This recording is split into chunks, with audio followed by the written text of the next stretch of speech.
바울은 빌립보에서 복음을 전하다가 매를 맞고 감옥에 갇히는 고난과 능력을 당했지만 선교 사역을 멈추지 않았습니다. 바울 일행은 암비볼리와 아볼로니아를 거쳐서 데살로니가로 갔습니다. 빌립보, 암비볼리, 아볼로니아, 데살로니가는 모두 다 에그나티아라고 하는 로마의 군사도로로 연결되어 있었습니다. 이 도시들은 서로 도보로 하루쯤 걸리는 거리만큼 떨어져 있었습니다. 그중 데살로니가는 마게도니아 주의 수도였습니다. 바울은 데살로니가에서 평소의 습관대로 유대인의 회당에 들어가서 새 안식일에 걸쳐 성경을 가지고 설교했습니다. 바울은 거기서 무엇을 전했을까요? 우리 사도행전 17장 3절을 우리 같이 읽겠습니다. 17장 3절 말씀 우리 같이 읽겠습니다. 시작. 뜻을 풀어 그리스도가 해를 받고 죽은 자 가운데서 다시 살아나야 할 것을 증언하고 이르되 내가 너에게 전하는 이 예수가 곧 그리스도라 하니. 바울은 데살로니가 사람들에게 그리스도께서 왜 해를 받으셔야 하고 죽은 자 가운데서 다시 살아나셔야만 하는지를 성경을 풀어 증언했습니다. 다시 말하면 바울은 그 유대인의 회당에서 그리스도의 십자가와 부활을 증언한 것입니다. 성경의 핵심 주제는 예수 그리스도의 십자가와 부활입니다. 모든 성경은 예수님의 십자가와 부활에 그 초점이 맞춰져 있습니다. 여러분 구약 성경도 예외가 아닙니다. 구약 성경에도 예수님께서 해를 받고 죽으셨다가 죽은 자 가운데서 다시 살아날 것을 증언하고 있습니다. 창세기 3장 15절에서 하나님은 인간을 타락시킨 사탄에게 말씀하셨습니다. 내가 너로 여자와 원수가 되게 하고 네 후손도 여자의 후손과 원수가 되게 하리니 여자의 후손은 네 머리를 상하게 할 것이요 너는 그의 발꿈치를 상하게 할 것이니라. 여러분 여기서 여자의 후손이 누굽니까? 동정녀 마리아의 몸에 성령으로 잉태되신 예수 그리스도입니다.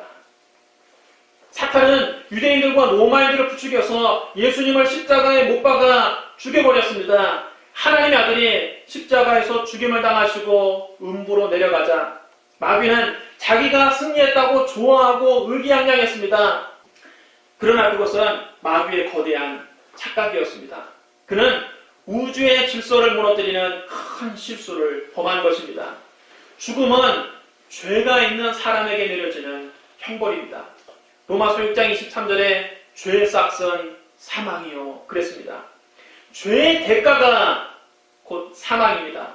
그러나 예수님은 죄가 전혀 없으신 분입니다. 죄를 알지도 못하신 분에게 사탄이 제 멋대로 사망의 형벌을 내린 것입니다. 이것은 우주의 질서를 무너뜨리는 사건이었습니다. 예수님은 죄가 없으시기 때문에 3일 만에 다시 살아나셨고 세상 임금 사탄의 통치와 권세를 무력화시키셨습니다.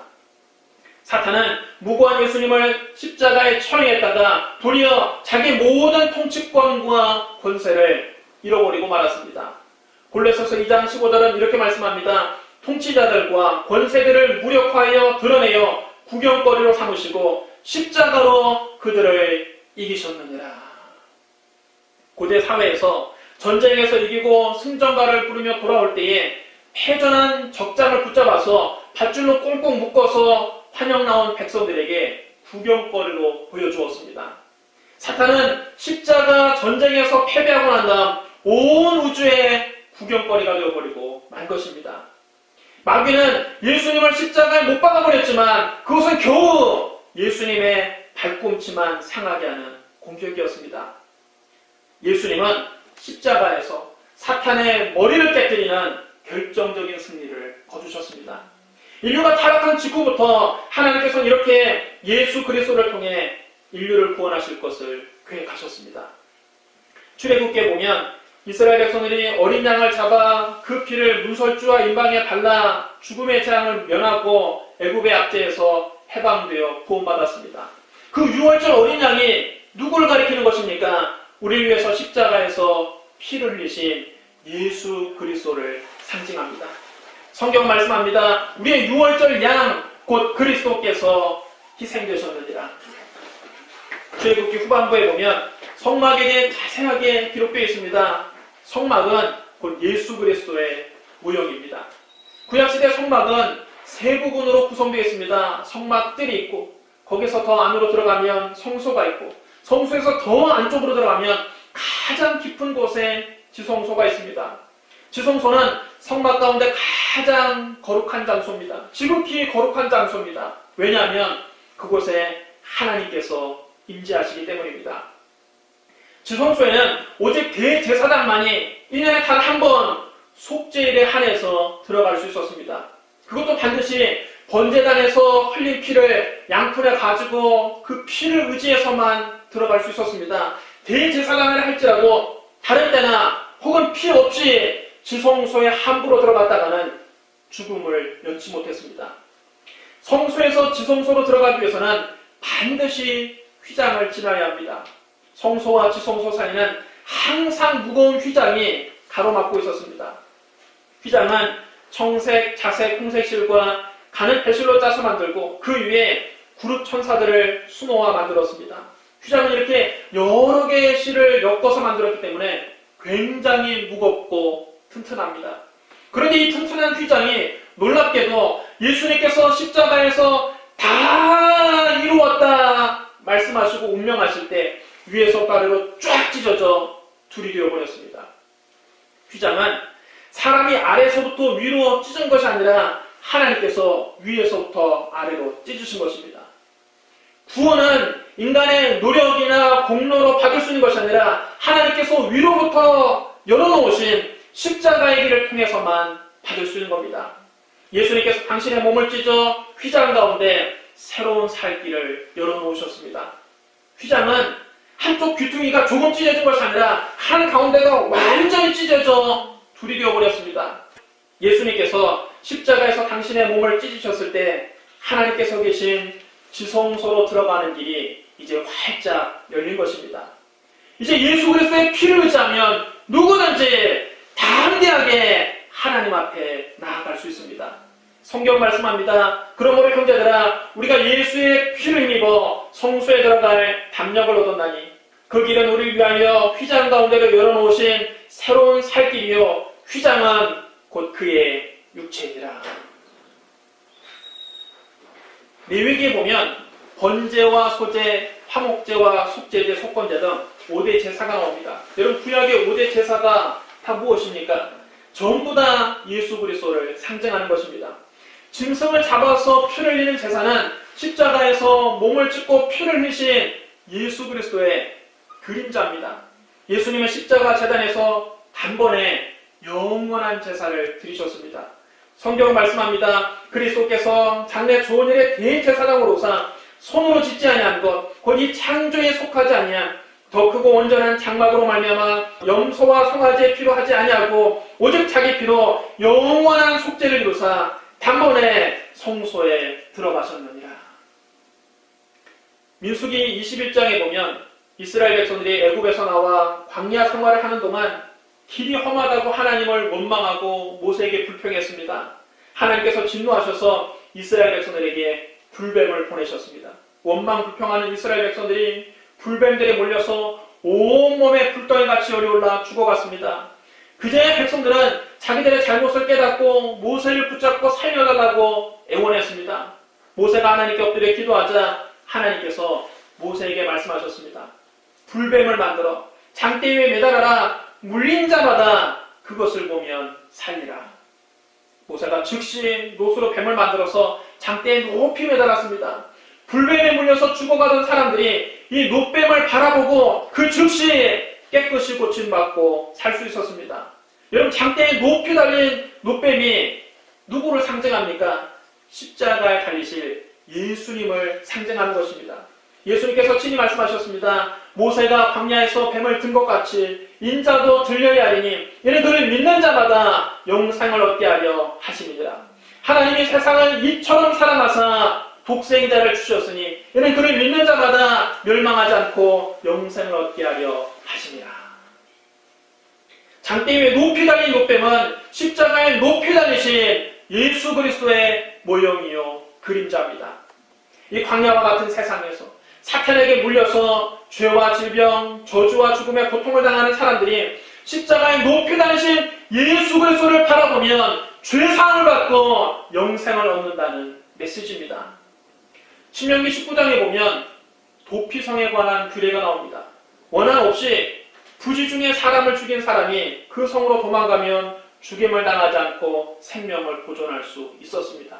원한을 품고 일부러 사람을 죽인다는, 아무리 그 도피성에 피해도 끌어잡아다가 죽일 수 있지만 실수로 사람을 죽인 사람, 아무 원한도 없고 실수로 여러분 잘못해서 사람이 죽을 수 있지 않습니까? 그런 경우에는 그 도피성에 도망가 피해 있으면 피해 보복자가 찾아가서 그를 죽일 수 없었습니다. 이 도피성이 여러분 무엇을 의미합니까? 우리 주 예수 그리스도를 의미하는 것입니다.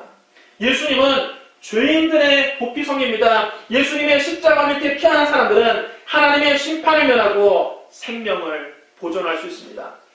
바울은 이렇게 구약 성경의 뜻을 풀어서 그리스도께서 해를 받으시고 다시 살아나야 할 것을 증언했습니다. 그리고 예수님께서 십자가에서 해를 받고 죽으셨다가 3일 만에 부활하심으로 구약 성경의 모든 예언이 성취되었음을 증명했습니다.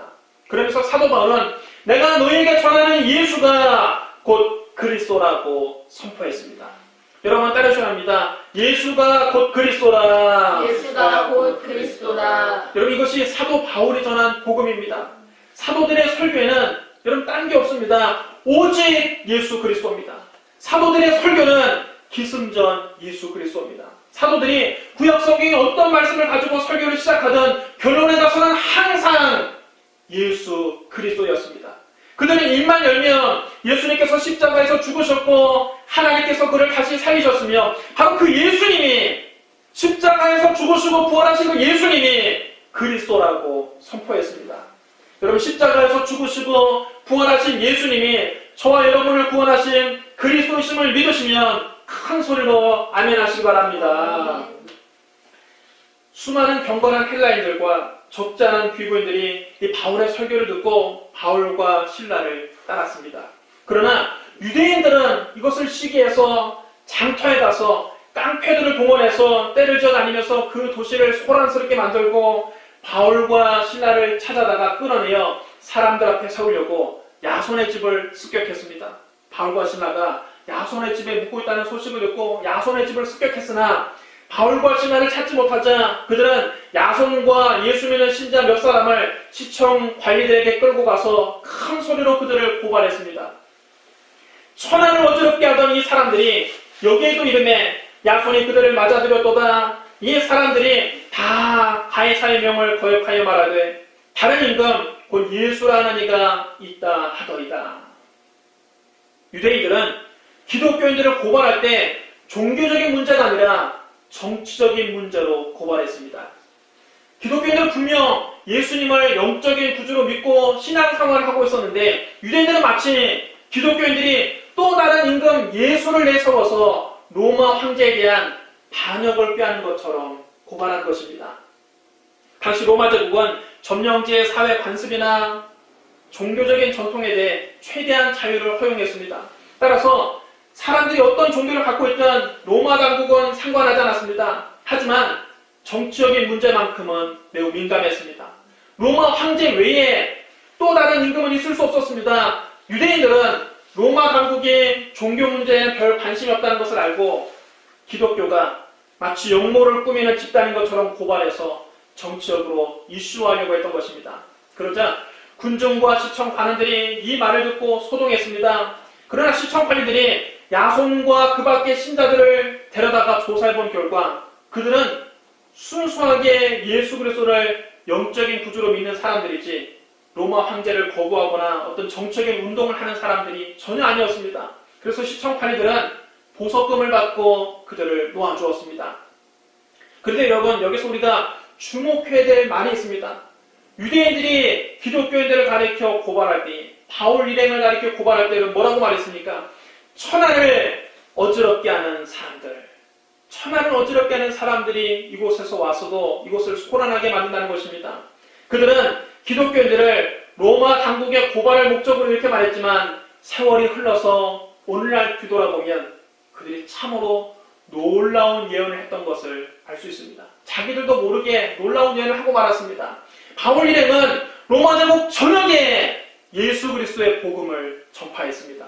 바울이 복음으로 로마 제국을 뒤흔든 것입니다. 그때 여러분, 바울의 복음 전파에 결정적인 도움이 된 것은 로마 제국이 닦아놓은 도로였습니다. 모든 길은 로마로 통한다. 이런 말이 있을 정도로 로마 제국은 길을 닦는 일에 열심이었습니다. 주전 8세기 라틴인이 세운 작은 도시국가 로마는 이후에 급속하게 영토를 확대해서 지중해 전체를 에워싸는 거대한 대제국으로 발전합니다. 로마 제국의 영토는 동쪽으로는 유프라테스강, 서쪽으로는 대서양 해안, 북쪽으로는 도나우강, 남쪽으로는 사하라 사막에 이르는 넓은 세계가 되었습니다. 오늘날 거의 유럽 전체라고 봐도 과언이 아닙니다. 이렇게 넓은 영토를 효과적으로 통치하기 위해서 그들은 점령지와 로마를 잇는 도로를 건설했습니다. 로마군 공병대가 닦은 길은 실로 견고합니다. 우선 지면을 2m 아래로 타고 내려가서 그 위에 모래를 깔고 롤러로 단단하게 밑을 다졌습니다. 그리고 그 위에 다시 30cm의 자갈을 깔고 그 위에 주먹만한 돌을 깔고 그 위에 다시 호도할 만한 자갈을 깔았습니다. 이 작은 자갈은 몰타르로 접합되어 있어서 틈새가 전혀 없었습니다. 또 그 돌 위에 다시 자갈과 모래를 깔았고 맨 위에다가 크고 평평한 돌을 깔아놓았습니다. 그러니 몇백 년이 가도 로마 제국이 닦아놓은 길이 그대로 있는 것입니다. 돌의 폭은 보통 5에서 10m 정도인데 직선을 이룬 양쪽에는 배수고를 설치하기도 했습니다. 오늘날 도로 상업과도 크게 다르지 않을 만큼 굉장히 체계적으로 도를 닦았습니다. 로마에는 길은 직선으로 만들어야 된다는 신념을 가지고 있었습니다. 그래서 길이 직선이 되게 하기 위해서 산이 있으면 굴을 파고서 터널을 뚫고서 길을 만들기도 했고, 골짜기가 있는 곳에는 높은 다리를 건설해서 그 어려운 공사를 통해서 길을 직선으로 이어나갔습니다. 이렇게 닦은 길의 길이가 전체 길이가 약 85,000km에 이릅니다. 자기들이 정복한 모든 나라의 식민지를 포함한 모든 나라의 로마로 통하는 길을 만들어 놓은 것입니다. 이 길이, 로마가 닦아놓은 길이 로마가 제국으로 발전하는데 큰 공헌을 했습니다. 로마의 군대와 물자가 신속하게 이동할 수 있도록 만들어 놓은 것입니다.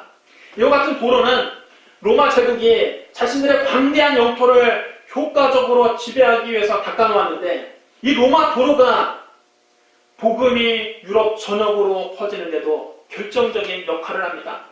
사도 바울이 이 로마가 가까운 길을 따라다니며 복음으로 로마 제국 천하를 어지럽혔던 것입니다. 부활하신 예수님은 제자들에게 마지막으로 이렇게 명령하셨습니다. 너희는 온 천하에 다니며 만민에게 복음을 전파하라. 예수님의 이 지상명령은 사도 바울에 의해서 실현되는데, 역설적이게도 예수님을 십자가에 못 박은 로마 군인들이 닦아놓은 길을 따라서 복음이 전파되었습니다. 여러분, 오늘날 인터넷은 그 옛날 로마 제국이 닦아놓은 군사 도로보다 더 좋은 복음 전파의 대로입니다. 본래 인터넷도 처음에는 미군의 군사용으로 만들어졌습니다. 하지만 지금은 전 세계인이 사용하는 세계 최대 규모의 컴퓨터 통신망이 됐습니다. 또 오늘날 전 세계인들이 작은 스마트폰을 하나씩 다 들고 다닙니다. 어린 아이에서부터 시작해서 노인에 이르기까지 스마트폰을 통해서 손쉽게 인터넷에 접속합니다. 여러분도 매일 인터넷에 접속하시죠? 지하철 한번 타보십시오. 거의 대부분의 사람들이 스마트폰을 들여다보고 있습니다. 옆도 쳐다보지 않습니다. 다 스마트폰을 내릴 때까지 쳐다보고 있습니다. 오늘 모든 정보는 인터넷으로 통합니다. 인터넷은 세상이 닦아놓은 통로입니다. 세상이 닦아놓은 길입니다. 정보가 잘 유통되도록 세상이 닦아놓은 길입니다. 인터넷은 시간과 공간, 언어의 장벽을 뛰어넘어 전 세계를 연결하는 길이 되었습니다. 마지막 때에는 사탄도 인터넷을 사용해서 사람들을 음란하고 방탕하고 타락하게 만듭니다. 하지만 인터넷은 마지막 때 복음을 땅끝까지 전파하기 위해서 하나님께서 교회에 주신 선교의 대로입니다. 우리 그리스도인들은 인터넷을 통해서 그리스도의 피 묻은 십자가 복음을 전해야 합니다.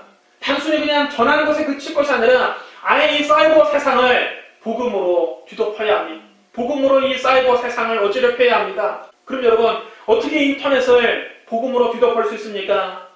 한 사람 한 사람이, 우리 한 사람 한 사람이 작은 일부터 시작하면 됩니다. 여러분이 매일 메일을 보내거나 문자를 보내거나 카카오톡 메시지를 보낼 때도 여러분 하나님 말씀과 같이 보내십시오. 여러분 지인들에게 문자를 보낼 때 그냥 세상적인 농담만 보낼 것이 아니라 하나님 말씀을 같이 전하십시오. 여러분의 페이스북, 트위터, 인스타그램, 블로그에 하나님 말씀을 올리십시오. 아유, 저는 그 하나님 말씀을 잘 몰라서 못 올리는데요. 여러분이 모르거든 목사님들의 설교나 칼럼을 여러분 링크할 수 있습니다. 쉽게 공유할 수 있습니다. 클릭 한 번이면 공유할 수 있습니다.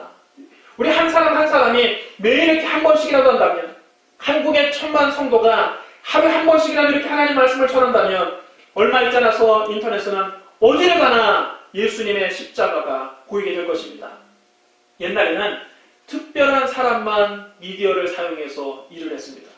아주 유명한 인사 아니면 여러분 TV에 나올 일이 없죠. 아주 유명한 사람 아니면 라디오 방송하는 사람이 없죠. 그러나 이제는 누구나 매체를 사용할 수 있는 1인 미디어 시대가 됐습니다. 옛날에는 교회에서 특별하게 파송을 받은 선교사들만 비행기를 타고 해외에 나가서 복음을 전했는데, 지금 인터넷을 통하면 누구나 지금 우리가 있는 이 자리에서 전 세계인들에게 복음을 전할 수 있습니다. 지금 여러분 우리가 인터넷을 통해서 하나님 말씀을 올리면 전 세계 사람들이 다 볼 수 있습니다. 바로 여러분이 우리 교회의 선교사입니다. 사도 바울이 로마 대로를 따라다니며 복음을 전한 것처럼 인터넷을 통해 여러분의 사랑하는 가족, 사랑하는 친구, 직장 동료, 나아가서 전 세계인들에게 예수 그리스도를 증언하시기 바랍니다. 복음으로 쌓이고 세상을 어지럽게 하는 저와 여러분이 되시기를 주님의 이름으로 축원합니다. 데살로니가에 있는 유대인들이 바울과 신라를 해치려고 깡패들까지 동원해서 떼를 지어다니며 그 도시를 혼란스럽게 하자 성도들은 바로 그날 밤 바울과 신라를 베레아로 보냈습니다. 바울과 신라는 베레아에 도착하자마자 유대인의 회당에 들어갔습니다. 베레아 사람들은 데살로니가 사람들과는 훨씬 더 너그러워서 간절한 마음으로 말씀을 받고 또 그것이 사실인지 확인하려고 날마다 성경을 상고했습니다. 여기서 상고한다는 말은 서로 비교해서 고찰한다는 뜻입니다. 베레아 사람들은 바울이 아주 유명한 목회자라고 해서 바울이 하는 말을 아예 덮어놓고 무작정 믿은 것이 아니라 성경을 펼쳐서 바울의 설교가 과연 성경에 있는 말인가 사실인가 아닌가를 확인한 후에 믿었다는 말입니다. 그랬더니 십자가에서 죽으시고 부활하신 예수님께서 정말로 구약 성경에 예언된 메시아임이 분명히 확인할 수 있었던 것입니다. 그 결과 많은 사람들이 예수 그리스도를 믿게 됐습니다. 성경은 우리 신앙의 근거요 모든 진리의 척도입니다. 여러분 우리는 특정인의 말을 믿는 것이 아니라 하나님의 말씀인 성경을 믿는 겁니다. 유명한 목사라고 해서 무작정 쫓아갈 것이 아니라 과연 그분의 설교가 성경적인지 성경을 펼쳐서 상고해 봐야 합니다. 베레아 사람들은 바울의 말과 성경을 날마다 상고했다고 했습니다. 그들은 바울이 설교한 내용을 성경에서 찾아보고 비교하고 연구했습니다. 그 결과 그들의 믿음은 더욱더 견고해졌고 예수 그리스도를 믿게 된 것입니다. 여러분 올해가 마틴 루터가 종교개혁을 일으킨 지 꼭 500년이 되는 해입니다. 로마 가톨릭은 교황의 말이라면 마치 하나님 말씀처럼 오류가 없는 것처럼 떠받들었습니다. 그 결과 로마 교회는 부패하고 타락하게 됐습니다. 중세 말기 교황청 재정이 부실해지고 무엇보다 성 베드로 성당을 건축하면서 건축 충당이 어려워지자 교황청에서는 성경에도 없는 논리를 내세우기 시작합니다.